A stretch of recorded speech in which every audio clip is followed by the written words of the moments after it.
Salut à tous, c'est Late, bienvenue dans Le Vendredi, c'est Manga. Aujourd'hui ça va être un petit peu différent des autres vendredis puisqu'on va faire un retour sur les achats manga ici et un petit bonus ici. C'est parti!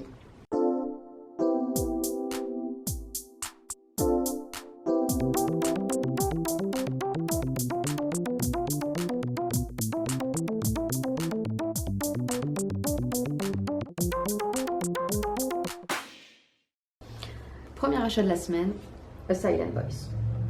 Je l'ai acheté parce qu'il coûtait 3 euros, mais aussi parce que j'étais curieuse. Et comme il coûtait que 3 euros, j'étais encore plus curieuse. Et comme j'étais très curieuse, vu qu'il coûtait que 3 euros, c'est pour ça qu'il est ici. J'ai pas grand chose à dire dessus.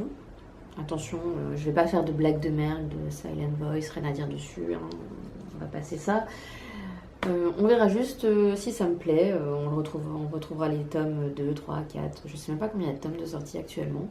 Dans les prochains retours sur les achats manga. On continue avec un petit one-shot de Akira Toriyama. Alors pour ceux qui ne le savent pas, mais je pense que vous devez le savoir, Toriyama c'est l'auteur de Dragon Ball. Mais normalement vous devez le savoir, je vous apprends rien du tout. Je suis pas là pour vous apprendre des choses de toute façon. Donc Sandland, c'est un petit one-shot de science-fiction qui est apparemment comique de ce que dit l'auteur. Et il dit aussi qu'il a galéré à dessiner le temps, qu'il pensait pas que c'était si difficile de dessiner le truc. Donc maintenant que je sais ça, je suis plus curieuse de voir comment le tank est dessiné jusqu'à la fin plutôt que de connaître l'histoire. Chacun ses préoccupations. On continue avec Samurai 8. Alors Samurai 8, je ne connaissais pas du tout ce manga. Et je l'ai acheté juste pour ceci. Normalement, voilà, c'est net. Comme vous pouvez le voir, au scénario, nous retrouvons Masashi Kishimoto, l'auteur de Naruto. Je pense que ça commence à se savoir que Naruto est une de mes œuvres préférées dans le manga. Donc bien évidemment, je vois quelque chose de Kishimoto, j'achète. Le retour du pigeon, évidemment.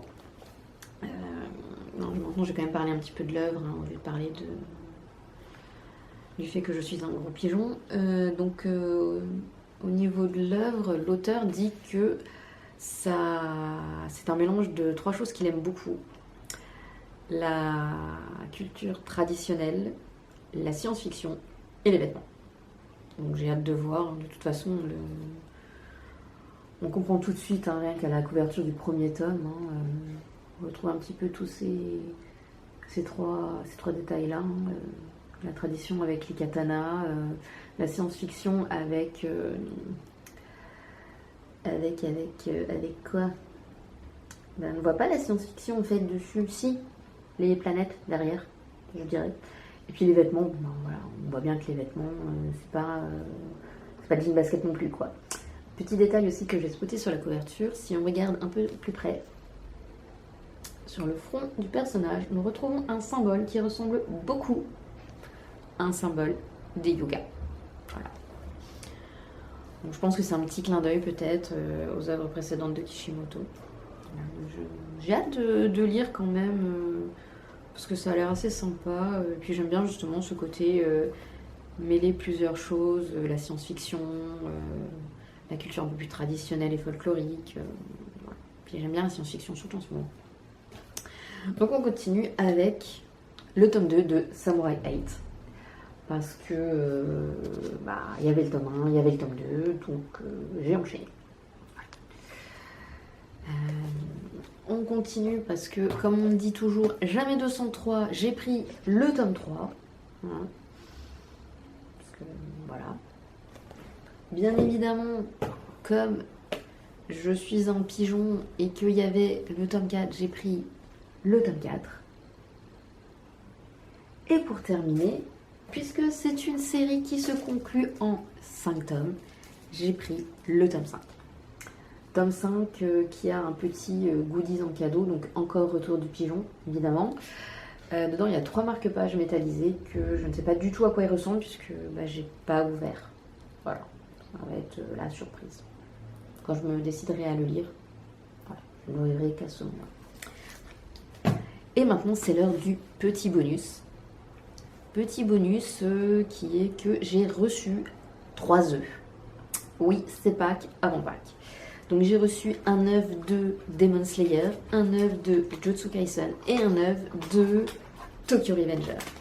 Alors pour ceux qui n'ont pas encore compris de quoi je parle de Nano Tamagotchi. Voilà. C'est encore le côté pigeon qui parle. Hein.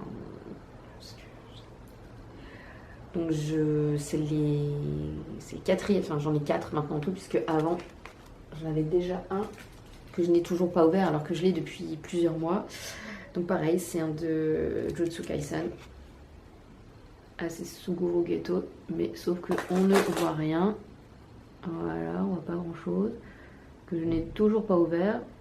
Voilà, quand je l'ai acheté, j'étais un peu déçue parce que je voulais Yuta. Et bien évidemment, je suis contente parce que j'ai trouvé Yuta. Qu'on ne voit pas non plus. Voilà. Et donc, pour Demon Slayer, j'ai pris Nezuko, mais la version Exploding Blood. Il est trop mignon, je trouve. En rouge et rose, comme ça, il est super beau. Et celui de Tokyo Revenger, j'ai pris la version Tokofuku. Donc, Tokofuku, c'est le vêtement qui est porté par les Bosozuke. Voilà.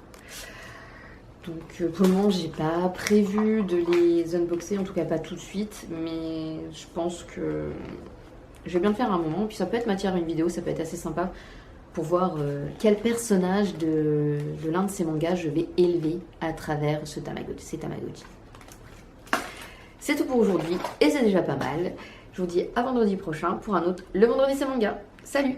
Ah, et avant que j'oublie, je voudrais remercier les gens qui ont regardé les vidéos parce que la première... apparemment, elle a l'air de bien fonctionner. Les gens aiment bien les pigeons. Parce qu'elle a pas mal de vues actuellement.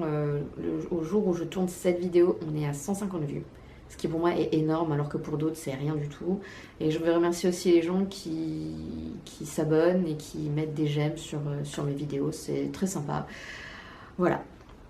Donc j'espère que le contenu que je fais va continuer à vous plaire. Et surtout que je prévois d'autres choses, pas seulement des hauls. Donc ça sera à suivre dans les prochaines vidéos.